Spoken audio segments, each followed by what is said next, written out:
Yep. Magnitude is the lens through which you should view this debate because the economy has been empirically denied having led to war for the past 60 years, but the war between the US and Russia has no impact defense on it is the only existential risk in this debate. You should always default to existential risk because there's a distinction between wars that would kill all of humanity and wars that would leave at least some people alive to repopulate the earth. The US and Russia are uniquely prone to accidents because of their nuclear arsenals, which means that there is a massive risk, which means that it would also turn the economy. They say the control time frame because double dip is coming fast. Here, this has been empirically denied by 2007. We have had double dip recessions, yes, but they have not led to war, which is a critical distinction, and they have also completely considered the relations component of the impact debate, which indicates that relations are uniquely key. This is reverse causal. If there is a relation collapse, then because Russia controls so many vital trading routes, they are not going to be able to converse with them. We are also not going to jack our access to other countries because Russia controls vital trading lines through the Middle East and all lots of Asia that we would no longer have any access to. We have key warrants why this is uniquely key to the U.S. economy and why competitiveness could not exist without it. And all they have to answer this is some lame answer about ports, but the Polina evidence literally indicates that Russia would cut the U.S. off. They have misunderstood this argument. It is not based on Russia not wanting to trade with us. It is based off of when they go into the WTO because they are spiteful that the U.S. has not repealed Jackson-Vanik. They would have an incentive to no longer grant us the same status because the U.S. is not abiding by the rules of the WTO with Jackson-Vanik, which would jack our economic competitiveness. It literally says that it would be a wish into the hand of economic competitors. Next they say all causes for BMD for real life. The next they say all causes BMD for relations. The Jackson-Vanik is the linchpin of relations because they've considered the modernization war. Russia's trying to modernize its economy, which indicates that this is uniquely key to get on board because the U.S. would be seen as spurning the current leadership. This is why now is the unique linchpin. Also, there is a push for it now, which there's not been in for years past, which indicates why the relations have not collapsed in the past. Also, the Russia economy scenario is insulated from the rest of this debate because it indicates that Russia needs to trade with the U.S. in order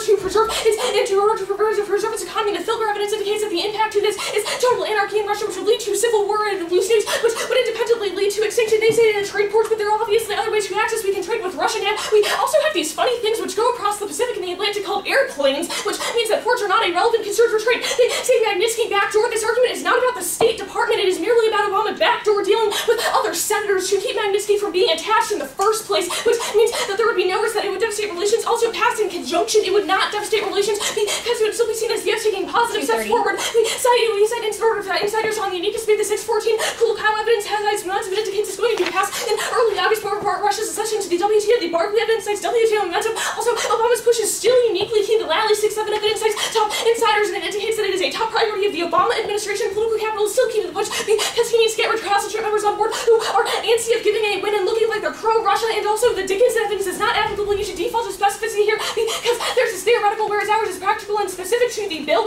The Stokes evidence indicates that it's uniquely key to action because Obama needs to overcome anti-Russia sentiment. Their elections card is not sufficiently explained and answered why PC is uniquely critical now. Go on to the economy advantage. The Gregory evidence is pretty phenomenal. Even it's about Japan, it indicates that as an empirical study, it indicates that there's an empirical example of there not being returns past spending at a specific point, which indicates that the growth would not have any impact. Also, the ESPO evidence is from like 2 weeks ago, and it indicates that Europe and China are the reasons why the U.S. economy is going to fail. All of the warrants into the 1AR and all of the warrants into the 1AR as to why the U.S. economy is critical are new. Also, we have insiders from the economy who indicate that alternate sources are going to take the economy and which indicate the alternate sources are going to take the economy now because of interdependence. There is no way the U.S. can insulate itself from this. Go on to the TIFIA counterplan.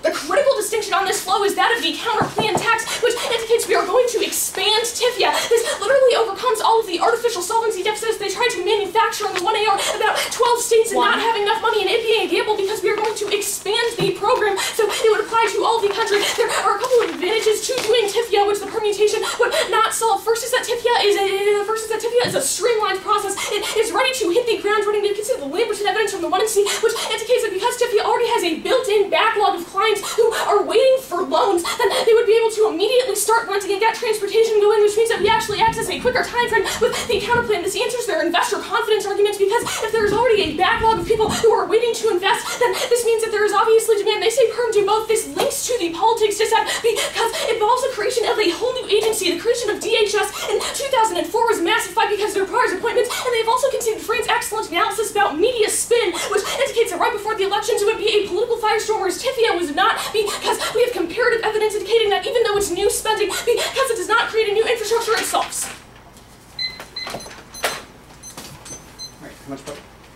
538, I think. Yes, sir. Thank you. Sorry, did you have a question that you wanted to ask us before the 2 hours? Sorry, is the man card the one that was right to answer the other one, not the second card? Yeah, it was me. Okay.